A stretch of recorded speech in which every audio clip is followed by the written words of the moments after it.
A very good evening and welcome to Primetime News, live here on News First. I'm Mahina Bongzo. Good evening, I am Shine Birampati. Let's start off with a look at tonight's headlines. 60 development projects of PBDMO Polonnaruwa vested with the people. Tax revision on vehicles. Prices of vehicles under 1000cc to increase. Chief Prelate of the Malwatu chapter expresses his displeasure over rural roads. Why are the recommendations of the Bond Commission not being implemented? Attorney General's clarification sought.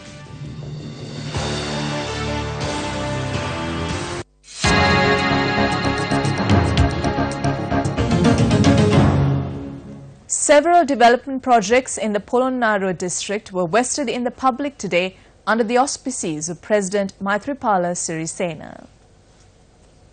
The inauguration of the PBDMO Polonnaruwa or Awakening of Polonnaruwa District Development Program was held at the Lanka Central College this morning. The two-story building, which was constructed at a cost of 160 million rupees, was declared open by President Maithripala Sirisena. There were several sectors which were given priority when planning the PBDMO Polonnaruwa District Development Program. Number 1 was education. Number 2 is health. 3 is the agriculture sector and food manufacturing, and 4 is infrastructure development. This district is being developed at a cost of 60 billion rupees under a 5-year plan. But this development isn't just for the Polonnaruwa district. We have allocated funds for the development of all other districts as well. It is the political leaders of those districts to identify the priorities of development and spend those funds. The Madhurigiriya bus stop was also declared open this morning under the PBDMO Polonnaruwa District Development Program. The administrative building of the Sirimavo Bandarnayaka Primary School in Madhurigiriya was also declared open by President Sirisena today.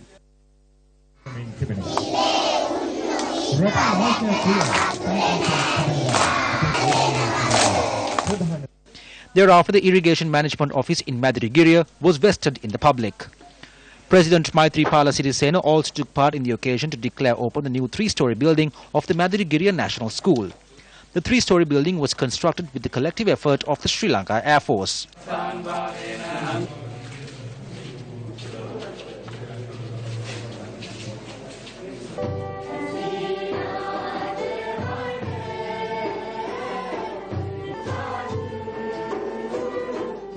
A group of students who have showcased exceptional talents were felicitated by the President.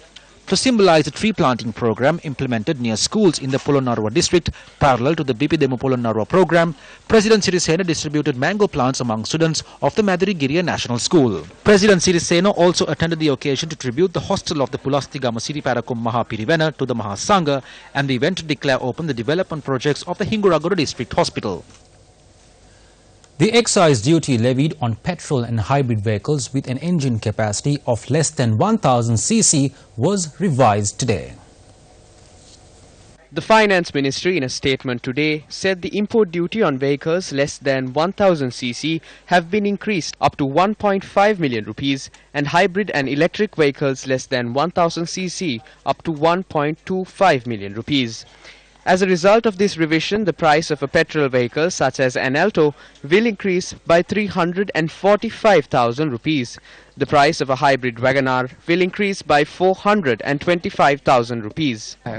Government increased the tax below 1000cc petrol and hybrid cars.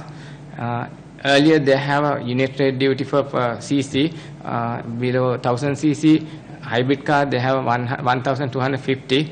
Petrol also have 1750. Now they have one block tax like 12.5 lakhs for hybrid cars and petrol cars 15 lakhs. Actually normal using people are purchasing Wagoner and Alto like that cars, they are increasing like nearly 350 to 400,000 rupees. Example, Wagoner earlier we are selling 34 lakhs. Now actually in future it should be 2.5 lakh to 3 lakhs is increase. It should be 3.7 million. I think actually there's some mistake in the last budget. The earlier the implementation of the new tax system unit rate duty. The earlier tax was the Wagoner example 1.3 million. The new system come to 8 lakhs to 35,000. According to the Finance Ministry, those who had opened letters of credit until today will be given the opportunity to purchase their vehicles at previous tax rates. The ministry stressed those vehicles need to be cleared before the 31st of January 2019.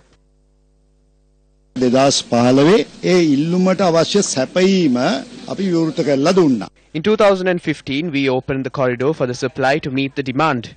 The number of smaller cars in the country increased rapidly during that time. This resulted in congestion in the streets. Since the demand was met, the ministry must have decided to make a certain amount of increase. Policies will be subject to changes. That will depend on the supply and demand. විටින් විට වෙනස් කරන්න වෙනවා තියෙන ඒ ඉල්ලුමයි සැපයුමයි ඒ වගේම රටේ අනන්‍යතාවයේ අවශ්‍යතාවය මත. Do you recall this television commercial aired during the general elections in 2015? ලොකු පුතේ මොකද මේ ගියේ පයින්ම? මයි පුතා තෙමිරනේ. ඔව් තාත්තේ වහින්න ගත්තනේ. කොහෙද මේ හම්බෙන සොච්චම් පඩියෙන් පුළුවන් නෑ ගෙවාගෙන යන්න පොඩි කාර් එකක්වත් ගන්න. පුතා හෙටම ගිහිල්ලා හොඳ කාර් එකක් බලන්නකෝ. අපිට පුළුවන් මොන හරි කරමු නේද?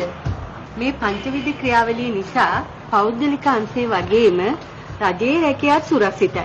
ඔව් අම්මේ. මාත් මගේ ඡන්දය සියලු කර්මකාරියන්ගේ සුභසිද්ධිය වෙනුවෙන් භාවිතා කරනවා. How can the people place their trust on those who broke such promises?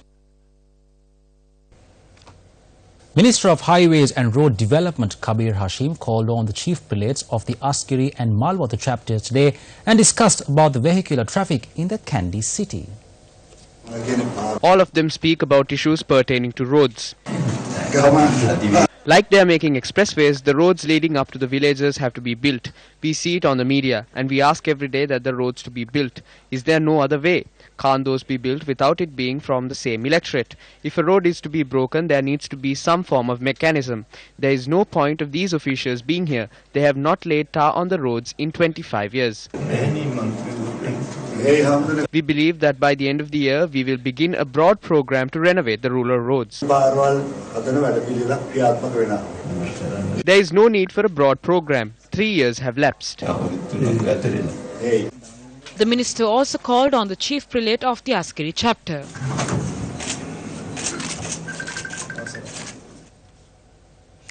The People's Bank has provided a clarification regarding the transactions that have transpired between the bank and MTD Walkers PLC.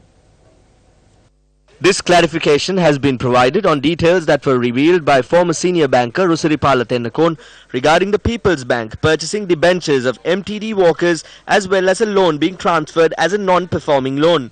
The letter signed by the chairman of the People's Bank, Hemasiri Fernandes, says the loan obtained by MTD Walkers PLC is at present considered to be a performing loan.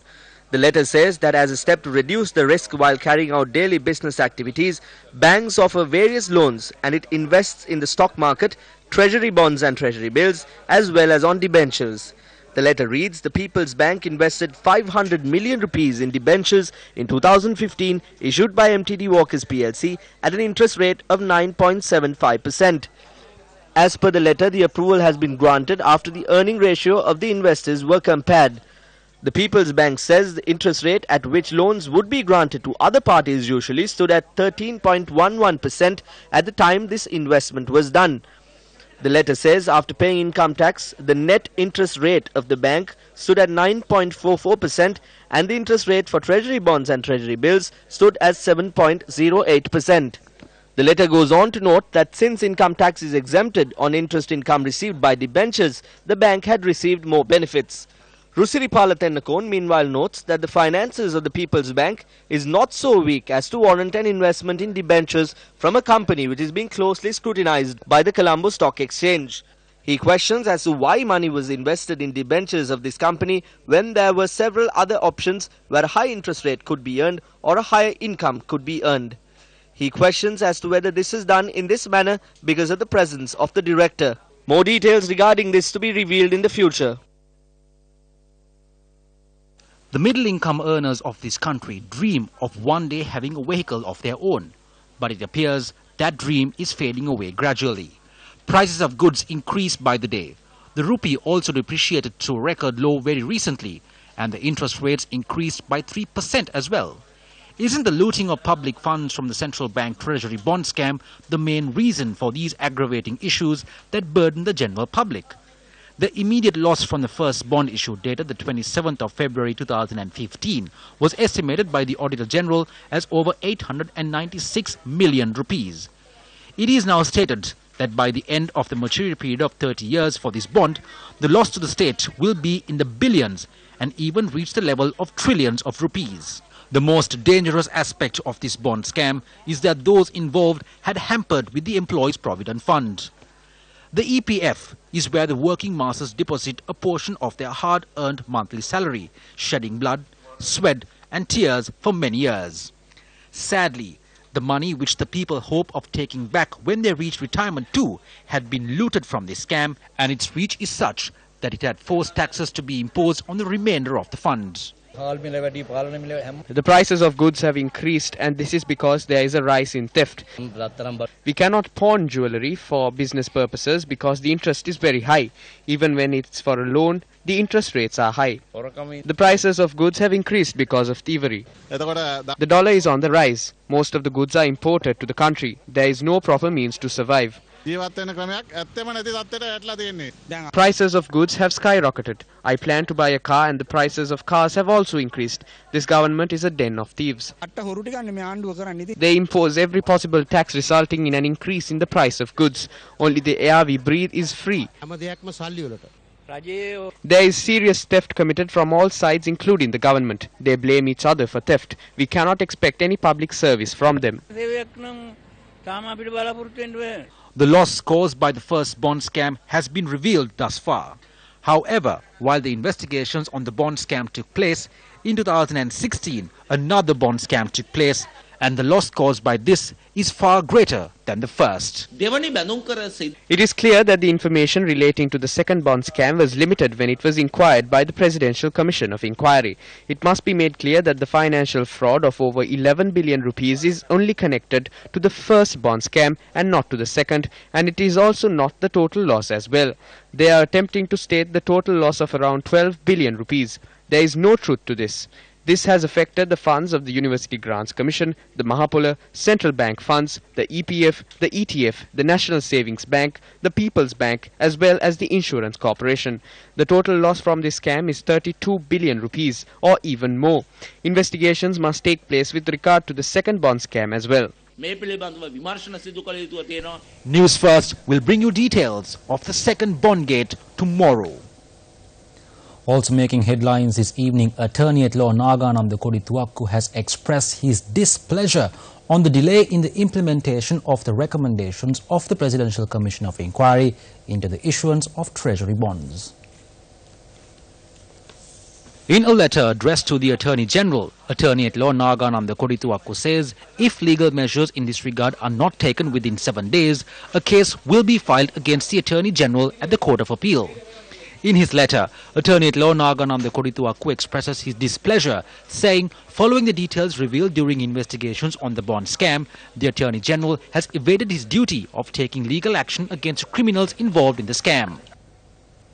The tenure of the Presidential Commission of Inquiry appointed to investigate irregularities at Sri Lankan Airlines, Mihin Lanka and Sri Lankan Catering was extended by another 5 months. Today, a serious anomaly in the registration of shares purchased from Emirates was exposed at the Presidential Commission of Inquiry. Newsfirst.lk Farzan filed this report on today's proceedings. In 2006, the government of Sri Lanka owned 51.05% of the shares of Sri Lankan Airlines, while Emirates owned 43.63% and others owned 5.32%.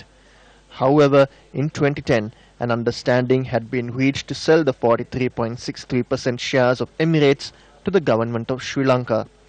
This is evident in a letter addressed to former Secretary of Finance P.B. Jasundara from the chairman of Emirates, Sheikh Ahmed bin Said Al Maktoum. At the time, the government valuation department had determined the government-owned shares were valued at $450 million. It was said today that former President Mahinda Rajapaksa, as the Minister of Finance, had produced a memorandum to Cabinet in June 2010, and it notes approval was granted for the Bank of Ceylon to explore the possibility to purchase the Emirates shares for $53 million. According to the documents, on the 20th of June, 22,451,516 shares owned by Emirates were transferred to BOC for $53 million. What is surprising is that as of 30th August 2010, when Sri Lankan registered the shares, the BOC had 12,115,517 shares, People's Bank had 4,236,135 shares, National Savings Bank had 4,236,135 shares, and the EPF had 1,863,676 shares. However, there is no cabinet paper available to say that the Treasury approved the other state institutions to purchase the Emirates shares, despite the fact that cabinet only approved the Bank of Ceylon to purchase the shares. Titus Kannangara, the senior manager of security and investigations at Sri Lankan Airlines Limited, testifying today, said it took the national carrier almost 2.5 years to install an X-ray scanning system at the Katnayaka airport. He said the original tender was cancelled in 2014, citing an alleged security threat from the LTTE, and the 3 X-ray devices were only installed at the airport in 2016 and 2017. The airline had entered into individual 7-year service agreements with the supplier for explosive trace detectors, and all were signed on the 31st of August 2016 by retired Major General P. Chandavansa, the head of Group Security. The ETDs were installed at the airport on the 15th of August 2016, 2 weeks before the service agreements were even signed. The issue highlighted by the Attorney General's Department is that the user departments had approved of the procurement even before the ETDs were shipped to Sri Lanka. The witness also confirmed that the HR department at Sri Lankan Airlines requested him to release on duty leave 7 security personnel attached to the Sri Lanka Nidahas Sevaka Sangamaya for election campaigning in Palmadulla on the 27th of December 2014 for the political party that was in power at the time. However, the collective bargaining agreement between the trade union and Sri Lankan Airlines clearly notes personnel cannot be released for any political activity. Addressing an event yesterday, Prime Minister Ranil Wickremesinghe spoke on the future of the Galle International Cricket Stadium and other upcoming cricket stadiums which are to be constructed. We are planning to set up 3 golf courses here. There are also plans to build 2 international cricket stadiums. One is the stadium here, but we can prepare it as per the UNESCO report. This is a small stadium. It has been proposed to build the other stadiums in Koggala. It will be developed at a mid-term scale. There is also a plan for an international stadium in Matara. We also have the opportunity to use cricket to get the Mattala airport operating rather than having just wild elephants there. When there were plans for a stadium in Koggala, the previous government did not object it. But because this government chose the exact same area instead of some other area, there is a large opposition to it. So I do not know, which is why I believe it is our duty to develop this area while developing cricket as well. So I hope our private electronic media will give their assistance to take this forward. Honorable Prime Minister, how do you expect us to believe you when you seek the assistance of the media while expressing comments on media revelations? Have you forgotten how certain clauses were included through the 19th Amendment to the Constitution which will enable journalists to be imprisoned and fined? If we had not sought the assistance of the Supreme Court, wouldn't have those laws been ratified? Have you conveniently forgotten how you misled Parliament by lying to public representatives to protect Arjuna Mahendran?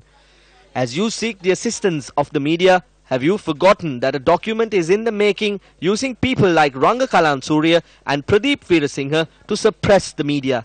Have you forgotten the multiple promises amongst which were to start up a Volkswagen factory, free Wi-Fi to the whole country of Sri Lanka and facilitating ownership of a car to each small family, which you have very much failed to accomplish? How can the people of this country believe you who handed over the Mattala airport and the port to foreign nations? Do you think the people have forgotten what you did and said against the president who supported you to become Prime Minister at a time when you didn't have a majority in Parliament? Have you also forgotten that in spite of your assurances of meaningful party reforms aimed at identifying future leaders, all you achieved was to appoint Akhila Viraj Karyavasam as General Secretary? In the process, you also achieved your ultimate goal of protecting your position and privileges as leader of the UNP. You have broken so many promises. You asked for the support of the electronic media when it is revealing the truth in this manner. Do you think the media can be deceived with the fake promises you make as a guise to achieve your ulterior motives? Shanti Bhagidharan, the Group Director of the Capital Maharaja Organisation Limited, was awarded Asia's Top Women Leadership Award at a ceremony in Singapore today. The awards hosted by CMO Asia, which is represented by over 110 countries, was held at Le Méridien, Singapore's Sentosa. The award is affiliated to the Asia chapter of the World Women Leadership Congress. Shanti Bhagidharan, Group Director of MBC Networks Private Limited, a subsidiary of the Capital Maharaja Organisation Limited, was among Asia's top 25 women leaders recognized by the awards. This award recognizes for visionary leadership at media, empowerment, social change, gender-specific specialized work, ability to influence, and opportunities taken. I'm indeed humbled to be named among the top 25 women leaders in Asia. This encourages me to strive to do more for the industry, my company, and my country, while raising the bar for what women can achieve in a highly demanding career. My sincere gratitude to Chairman Mr. Rajamahendran for giving me this opportunity, guiding me over the years. Thank my colleagues at NBC and TV Media. What I am today is because what I have learned from Capital Maharaja Organisation. I will dedicate this honour to my chairman, Mr. Rajamahendran. And I like to quote, "Nothing is impossible. The word itself says, I am possible." And up next is our investigative journalism segment, Action TV.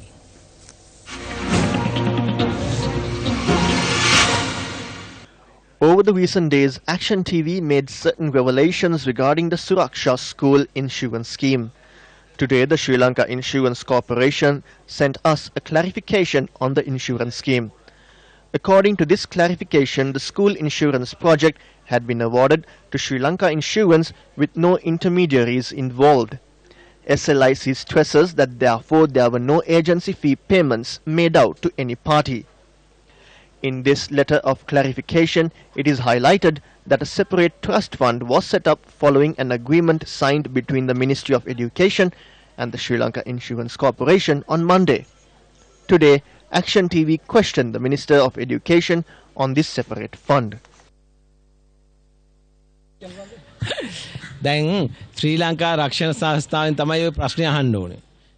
This question must be posed to the Sri Lanka Insurance Corporation. They are the ones who took over this insurance scheme. Therefore, ask this question from them. We have already established a trust fund to be used to settle claims that are not under the scope of this insurance policy via a service fee. I do not know. I asked it from the insurance corporation. Even though there are no extortions in the education sector, the person who is used to that will engage in it. God will have to see to it. Rather than waiting for God or someone else to act on this, what the minister should do is pave the way for an impartial inquiry to take place with regard to the Suraksha School Insurance Scheme. This is because the contradicting statements regarding the insurance scheme were made by the Minister of Education himself and not anyone else. When granting this insurance, there is an agent's fee. I do not know what it is called. I think it's commissions. We hope to add this commission money into a fund. Through that fund, we hope to cover illnesses that are not covered by this and to provide a sum of money to poor families with children who are receiving education. The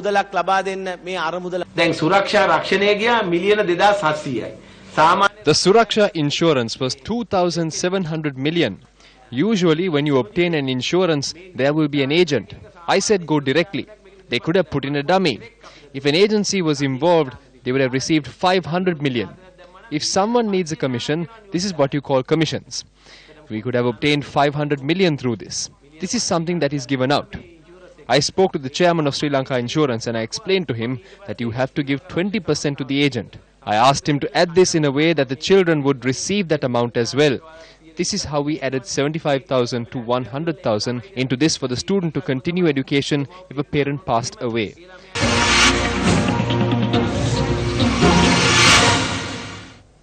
The 202nd anniversary of the Jaffna Central College was celebrated today.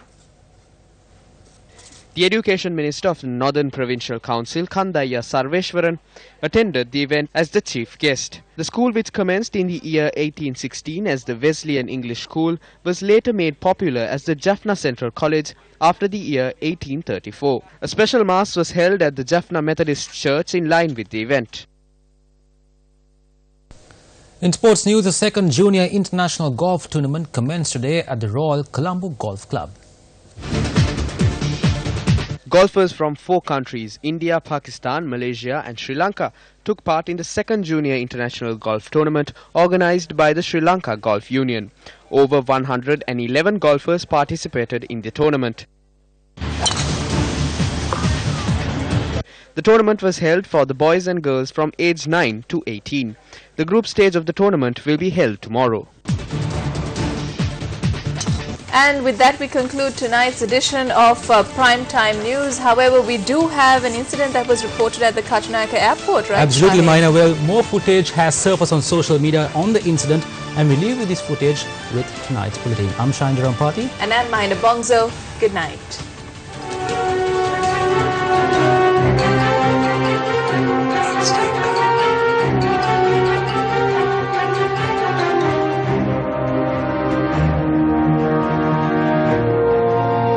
Preview.